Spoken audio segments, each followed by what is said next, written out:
Good morning, everyone. Arya, a new DPS in GZ, is about to come out next week.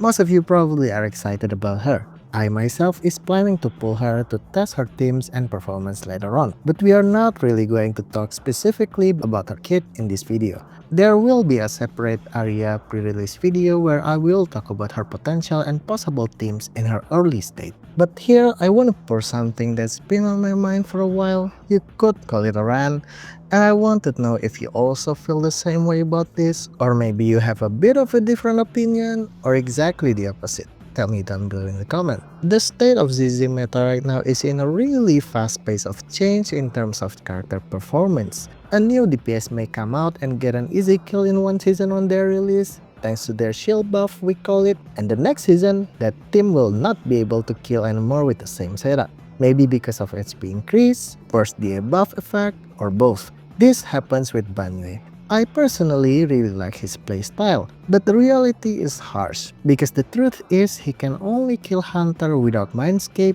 only on his release season. Another one, just look at Yu Guang from season 29. You can get a kill with Suna Zhao on created boss without Suna signature, but at season 30, with the same setup and substat count on Yu Guang, the score drop is very apparent with the change of buff and high HP increase. It is obvious that ZZ Deadly Assault meta is shaped around only one team to succeed. The meta is always designed to make you satisfy your purchase, investment, or pull, whatever you wanna call it, at the time of their release, by rewarding you with a high-performance gameplay and maybe an easy kill. But down the road, you will find that your Deadly Assault score will drop without fail, because enemy HP will always go up, and the character performance will be kept just right around that threshold. Even with a stronger buff, new strong support release, or a character buff, enemy boss HP will always account for these positive aspects, so don't be fooled. The only DPS that has been aging well are Yishuan, maybe Miyabi, and maybe Guang in the future. That we don't know yet, but I'm not surprised if the dev find a way to nerf Guang performance in the future. When's the last time you see an M0 Evelyn or Yanagi boss kill in Deadly Assault? And even the Void Hunters that I mentioned earlier has a huge asterisk on their ability to kill bosses, which brings me to my first argument. Let's see Yushuan as a case study. On her first release, her best team in terms of score per cost of the team and lifetime would be Qingyi Pan, a really strong 3-cost Yushuan team, and at the time Priest HP is only around 70-ish million.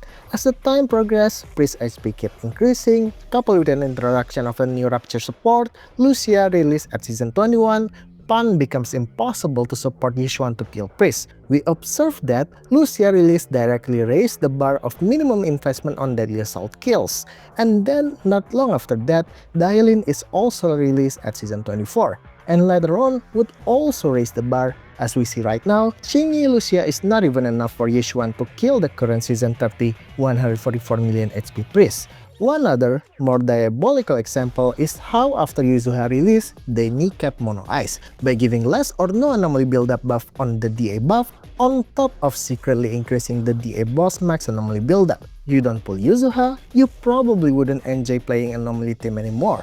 Just like in real life, as the inflation getting higher and higher, so does the cost of living. HP increase is not only meant to push you to pull for new supports that's marketed as strong and broken, but also to make you rethink later on to maybe pull a signature or a mindscape for the old character that you've been investing a lot and grow quite attached with. One other way they send this message to you unconsciously is by giving a frustration period, where there's no way for a boss to be killed by any M0 team at a time. Then when the time comes, the agent that's engineered and designed to be able to kill these bosses, suddenly the value of these new agents become high, just because they can kill the unkillable bosses, even though it is probably intended for these bosses to be unkillable in the first place, just so this new agent value will be perceived high.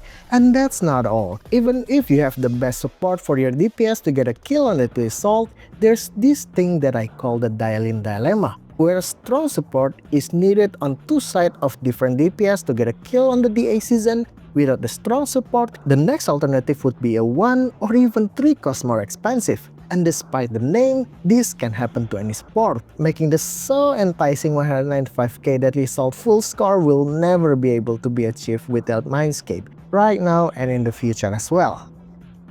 Okay, that last section may be a bit too intense. You may see me as being a doom poster or something like that, but I'm being real genuine here. This comes out as a real frustration and concern from someone that really likes playing this game. I can't deny that I'm a tryhard at a game that likes to min-max shit and stuff about rotation and such, because honestly, that's just how I have fun on my free time. It's basically my day job, animified. You know, one of the comments that makes me really hate myself the most during my time uploading video on YouTube is about people pulling character because they watch my video. And even worse, if it's an old video that I don't know how to break it to them that the character can't kill boss anymore. I started uploading the A-boss skills in Season 1 year ago because I honestly feel really proud of it.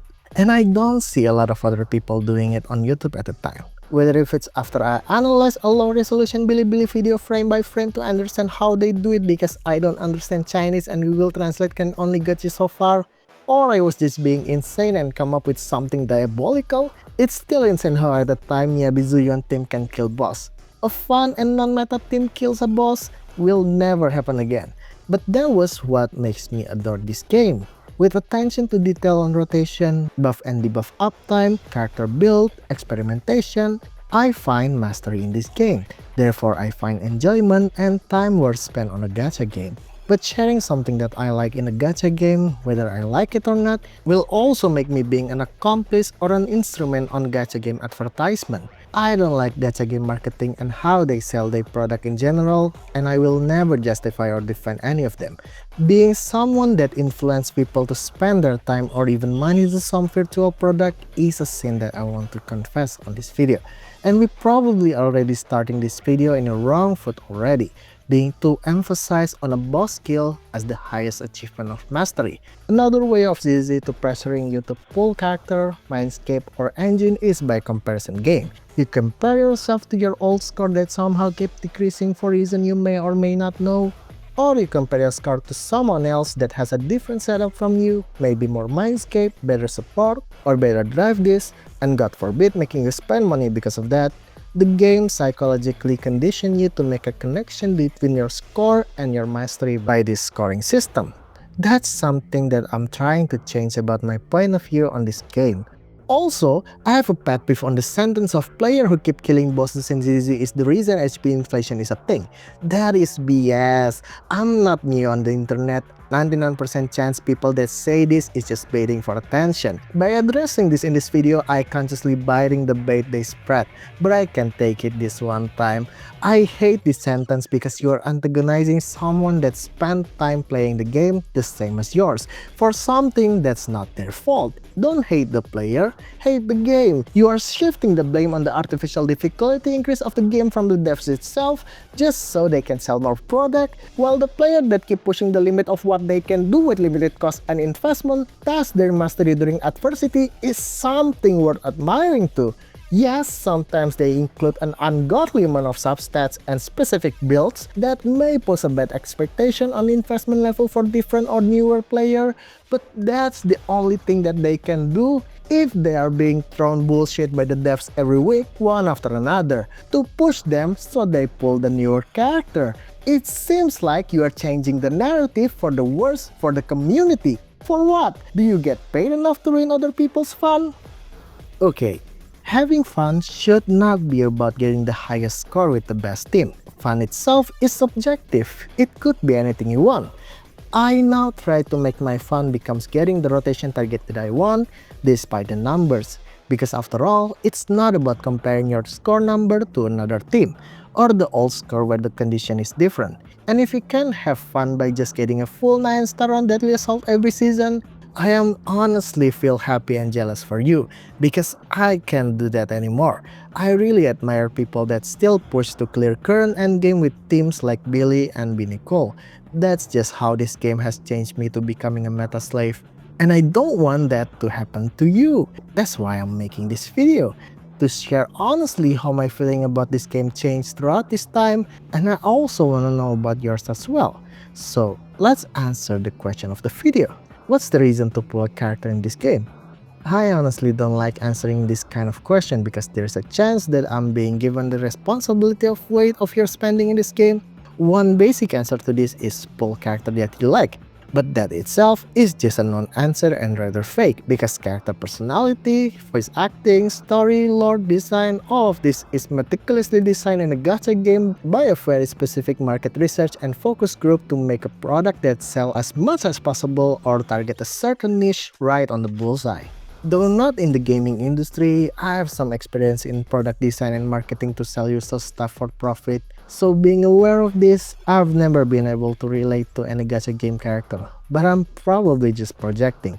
If you can go with this, then don't let me ruin your fun. Pull character that you like their gameplay? I mostly heavily lean on this. But this is also something that you can really depend on for your investment decision, because character trial in-game can only get you so far, and watching other player play the character may in some cases create a false expectation regarding the character itself, especially how everyone calls a new character broken nowadays. They are always broken. Yes, of course. You can pull a character because they can kill the A boss, but I strongly don't recommend this because this is what ruins this game for me personally, and it poses a bad expectation for you in the future as well. If you wanna kill all the boss every season, the solution is simple. Pull M2 of every character. You shouldn't have any problem with the A anymore. But should you though? The real answer is, I don't know. The sane answer, probably you shouldn't spend money on the gacha games. But I myself still spend money on the game sometimes because I already accepted that playing gacha game is a part of my quarter life crisis. A man's gotta have a hobby, you see. And if I am going to spend the money that I earn either way, I can accept this game as that, with limiting myself to never pull Mindscape for self-control. So I don't want to virtue signal in front of you about pulling. This video is just a PSA on gacha spending, and if you're already actively spending money on this game, I am in no way shaming you for this, because I understand that myself. But for those that are new to gacha game, please limit your spending only to about half of your disposable income, and you should never spend money in this game if you are a minor. Well, if you are still here after all that nonsensical ranting, thank you for listening. I hope this video helps you, and see you next time.